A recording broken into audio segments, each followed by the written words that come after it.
మాస్టర్తో మాట మంతి కార్యక్రమానికి స్వాగతం. నేను మీ మాస్టర్ దుర్గాప్రసాద్. ప్రముఖ real estate expert Nandi Rameshwar Rao గారు ఉన్నారు.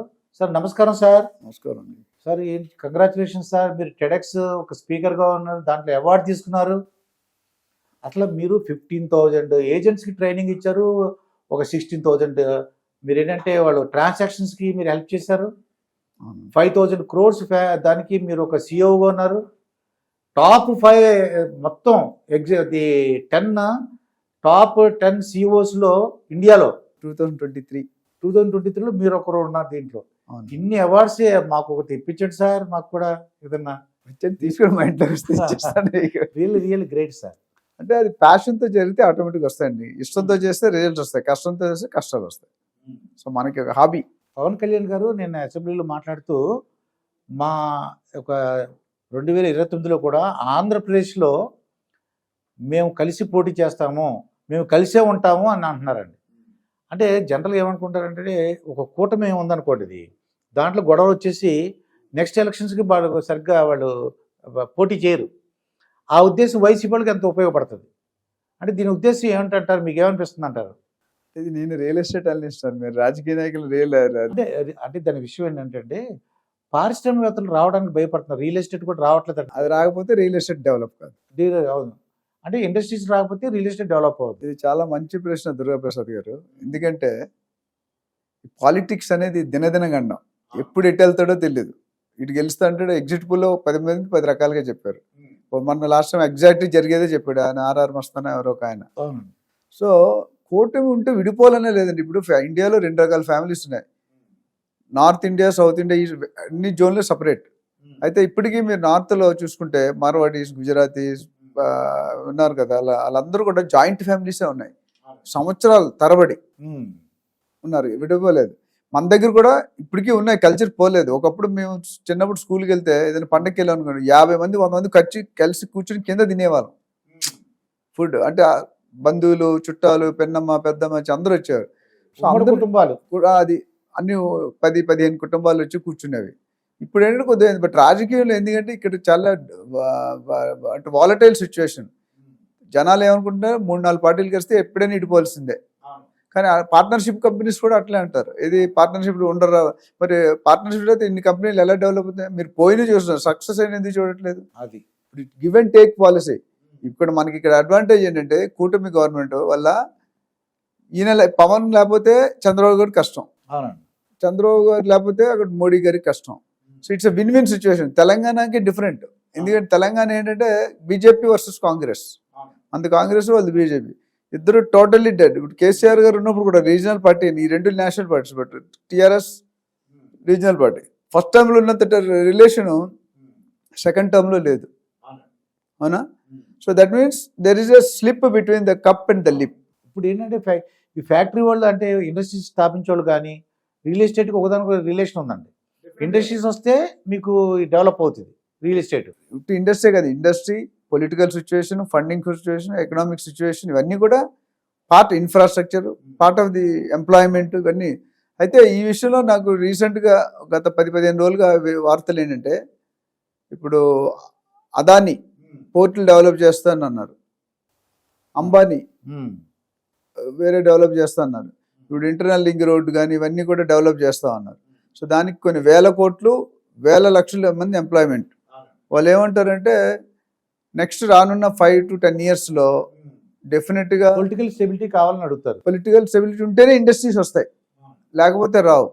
ఆ స్టెబిలిటీ ఇప్పటివరకు వస్తుంది, ఎందుకంటే మొదట రాగానే ఈ సర్దుకోవడం ఉంది, తర్వాత లడ్డు ఇష్యూ వచ్చింది, తర్వాత బొడమేరు వచ్చింది, ఇట్లోనే సరిపోతుంది. కానీ ఇప్పుడు రాకపోతే కొద్ది సెటిల్ అయ్యి క్లారిటీ వచ్చే అవకాశం ఉంది. అండ్ ఇప్పుడు రియల్ ఎస్టేట్ అనుకున్నంత పుంజుకోలేదు, బట్ ఫ్యూచర్లో మాత్రం డెఫినెట్గా ఒక్కసారి ఇప్పుడు అదానీ గారు, అంబానీ గారు, ఇప్పుడు యూట్యూబ్, తర్వాత సెంట్రల్ గవర్నమెంట్ ఐఆర్ఆర్కి అన్ని డబ్బులు ఇస్తున్నారు, ఓఆర్ఆర్కి, తర్వాత క్యాపిటల్కి, ఇవన్నీ కానీ చేతిలో పడితే డెఫినెట్గా డెవలప్మెంట్ స్టార్ట్ అవుతుంది. డెవలప్మెంట్ స్టార్ట్ అయితే ఇన్ఫ్రాస్ట్రక్చర్ స్టార్ట్ అయితే ఫండింగ్ అయితే ఇండస్ట్రీ వస్తే ఎంప్లాయ్మెంట్ సర్వైవల్. ఇదంతా ఒక సైకిల్.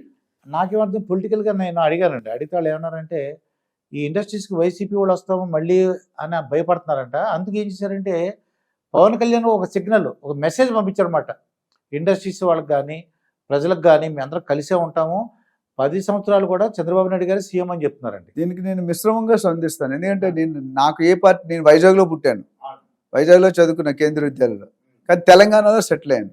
నాకు రెండు ఈక్వల్గా డెవలప్ అవుతుంది. ఎందుకు తెలుగు రాష్ట్రాలు, ఆంధ్ర తెలంగాణ అన్నవారి కారణాలు విడిపోయినా రెండు తెలుగు రాష్ట్రాలు, తెలుగు జాతి ఎక్కడున్నా, అటు అమెరికా కానీ, ఇటు ఇండియా కానీ, అటు ఢిల్లీ కానీ, ఎక్కడైనా మన వాళ్ళు డామినేషన్.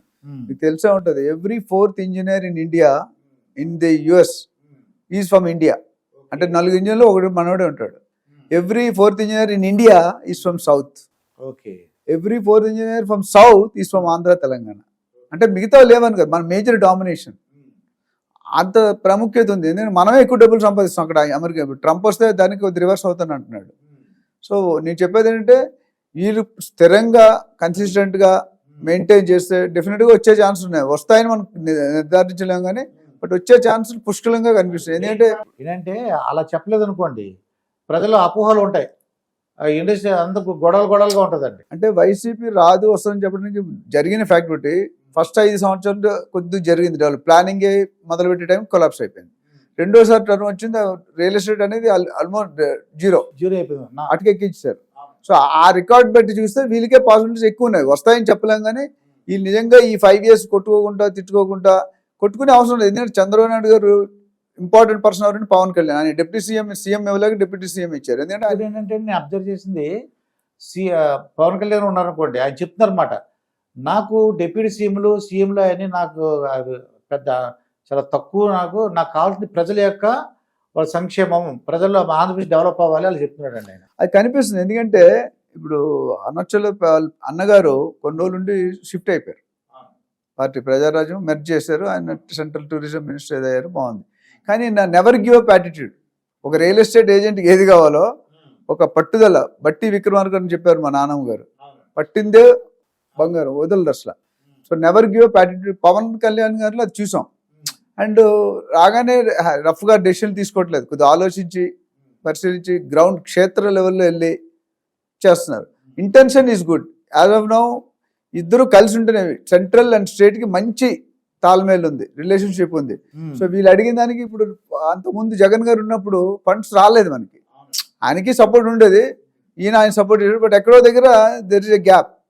ఈ గ్యాప్ని వీళ్ళు బ్రిడ్జ్ చేయడానికి ట్రై చేస్తున్నారు. ఏదేమైనా ఇంకా పవన్ కళ్యాణ్ గారు దీంతో ఇవ్వడంతో మంచి ఈ పరిశ్రమలో ఊపు వస్తుందండి స్థాపనలో. అంతకుముందు మీరు పాలిటిక్స్ అంటే లేదా సినిమాలన్నా చౌదరీస్, రెడ్డిస్ జనరల్గా డామినేషన్. నాయుడుస్ అనేవారు అక్కడక్కడ కనిపించడం లేదు. ఇప్పుడు ఐ థింక్ దీని ఫస్ట్ టైం నాకు తెలిసి సీఎం లెవెల్లో, డిప్యూటీ సీఎం లెవెల్లో వచ్చింది నాయుడుస్. ఆ కమ్యూనిటీ ఎప్పుడు కూడా గ్యాప్ ఉంది, ఆ కమ్యూనిటీని కలుపుకొని వెళ్తున్నారు. వెళ్ళినప్పుడు మూడో స్ట్రెంగ్త్ యాడ్ అయింది. మిగతా బీసీలు అవన్నీ ఉన్నాయి, అది ఓకే. బట్ రెడ్డి, చౌదరీస్, నాయుడుస్ వీళ్ళు డామినేటింగ్ బ్రాండ్స్, ముగ్గురు కలిసిన్నారు అక్కడ అందులో. అండ్ చంద్రబాబు నాయుడు గారు అనుభవైన పర్సన్, లాస్ట్ 3 సార్లు సీఎంగా చేసి 4వ సారి. అండ్ ఏపీని ఏ విధంగా డెవలప్ చేశారు అనేది మనకు తెలుసు, ఆయనకు అనుభవం అనేది. ఇప్పుడు ఓన్లీ రీజన్ అంటే డబ్బు కావాలి, ఆ డబ్బుకి నానా పాటలు పడుతున్నారు, ఫలిస్తాయి ఇవాళ అయితే రేపైనా. వేల లక్షల కోట్లు కావాలి. ఇప్పుడు అమరావతికి 15,000 కోట్లు చాలదు, మేబీ 1,50,000 కోట్లు కావాలి. Hyderabad has taken 70 years to come to this stage. Amaravati అనేది born baby, infant baby. So స్లోగా స్టార్ట్ అయిందంటే ఒకసారి జో దిక్తా హై ఓ బిక్తా హై. సో వీళ్ళు ఏమంటారంటే 10 సంవత్సరాలు మేమే ఉంటాం అంటున్నారు. ప్రతి రాజకీయ నాయకుడు, రేవంత్ రెడ్డి గారు కూడా 10 సంవత్సరాలు ఉంటా ఉన్నారు. ఉండాలని కరెక్టే, ఉండాలంటే మీరు ఏమంటారు దాని ప్రకారంగా మీరు చేసుకోవాలి. ప్రజలు షుడ్ బి హ్యాపీ, వ్యతిరేకత రాకూడదు. వీళ్ళు పథకాలు అయితే బాగానే ఉన్నాయి, ప్లానింగ్ ఉంది, శ్వేతపత్రం మనం లాస్ట్ టైం మాట్లాడాం. అయితే ఫ్యూచర్ మనకి ఇండస్ట్రీస్ రావాలని అంటే ఈ వ్యాఖ్యతో ఇది 10 సంవత్సరాలు కూడా చంద్రబాబు నాయుడు సీఎం ఉంటారని చెప్పేసి దాంతో పరిశ్రమలు వస్తాయని, అలాగే మనకి రియల్ ఎస్టేట్ కూడా బాగుంటుందని ఆశిద్దాం. నమస్కారం సార్. నమస్కారం.